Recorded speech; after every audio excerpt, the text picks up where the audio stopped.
Dock ship builders. कल अपन लोग सुबह रिजल्ट्स की बातचीत कर रहे थे। कंपनी के डायरेक्टर बीजू जॉर्ज सर आपको आपकी स्क्रीन पर नजर आएंगे। Biju sir, hi, good morning, thank you so much CNBC good आवाज के मॉर्निंग। साथ जुड़ने के लिए। अच्छा, नंबर्स में बीजू सर रिजल्ट स्क्रीन पर रखिएगा डायरेक्टर साहब। रेवेन्यूज का मोमेंटम डिसेंट 11% के आसपास, लेकिन उसके नीचे ऑपरेशनल परफॉर्मेंस बीजू सर गड़बड़ा गया।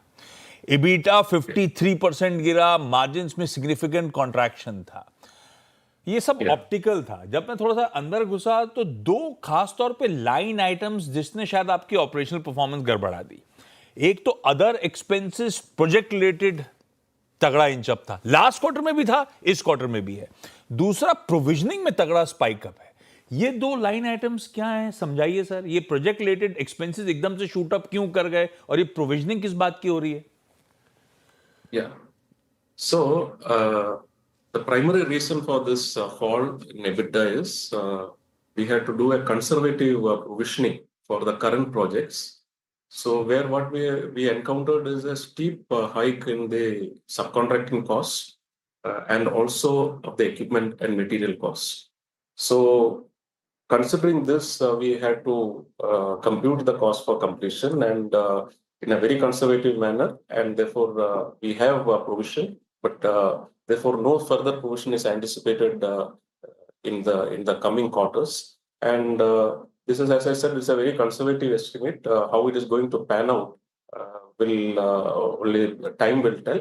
So we have provisioned it as per the accounting standards, and we hope to recover from this, particularly when the ONGC contracts post-monsoon, when we start executing, the revenue also will pick up. And we hope to maintain the margins in the coming quarters also. Prudent accounting थी, conservative approach था, इसीलिए आपने provide for करा, provisioning करी, और subsequent quarters में ये नहीं होगा। जो होना तो हो गया। अब यहां से हालात पटरी पे आ रहे होंगे। वैसे बीजू सर, ऐसी हम लोग कल बातचीत कर रहे थे तो हमने रिजल्ट्स पे बात करते करते मेंशन जरूर करा था कि ये इस तरह की डिफेंस कंपनीज के लिए अर्निंग्स थोड़ी सी लंपी हो सकती है, इराटिक हो सकती है। लेकिन अपने केस में ये 2 क्वार्टर्स हो गए। लास्ट Q4 जो पिछले साल का था, उसमें भी रेवेन्यू सिर्फ 2% बढ़े। इस क्वार्टर में भी रेवेन्यू सिर्फ 11% बढ़े। तो ऐसा नहीं है कि सिर्फ ऑपरेशनल परफॉर्मेंस दिक्कत में थी, रेवेन्यू मोमेंटम, वो स्टीम भी थोड़ा सा ठंडा पड़ रहा है मजगांव डॉक के लिए। ये क्यों? So it is, see, it may not be a direct relation to performance, because see what happens, we clock a good amount of revenue towards the end when the ships are delivered. So we delivered one ship very recently, and the next ship is most likely in the next quarter, and in the fourth quarter one more ship is going to be delivered, which will be the last in the P-17A project. So that is one thing. The fluctuation in the market is driven by the global shipbuilding boom as well as the domestic shipbuilding boom.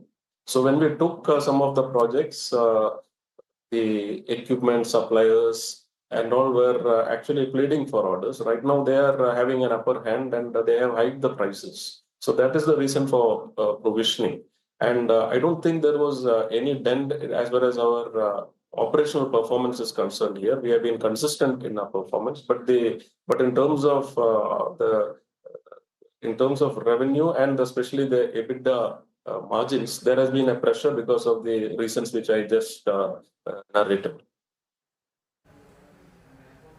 Biju sir, मैं एक चीज़ आपके company में निवेशित investor के perspective से पूछना चाहूँगा। मैं आपकी और आशीष की जब बात सुन रहा था कि एक पूरे विश्व में और भारत में इस वक्त शिपिंग बूम है, आप कॉस्ट एस्केलेशन को कैसे हैंडल करते हैं? जब कोई भी ओवरसीज कंपनी या डोमेस्टिक कंपनी आपको एक शिप बिल्डिंग का ऑर्डर देती है तो उसमें कॉस्ट क्लॉज क्या होता है, थोड़ा बताएंगे? क्योंकि अगर ये कॉस्ट एस्केलेट हो रही है तो ये कौन बेयर करेगा? So this is a challenge for every shipbuilders when they give their competitive quote. They have to balance between how I will bag the order as well as how I will execute the project with a decent margin. So we need to initially have a clear understanding of what are the major risks involved, what are its probability, and what would be the impact on the project. That needs to be factored into the costing. And see, I cannot de-risk all the aspects and become highly incompetitive.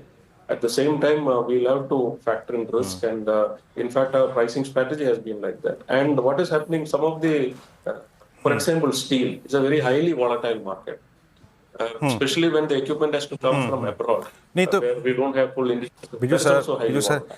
Simply इसका मतलब मैं मानूं कि जो आपकी existing order book है जो कि 30,000 करोड़ रुपए के अप्रोक्सीमेटली जो कि एग्जीक्यूटिबल है Yes. 2029 तक, ये लोअर मार्जिन्स पे आएगी, एग्जीक्यूट होगी, ये मान के चलूं मैं?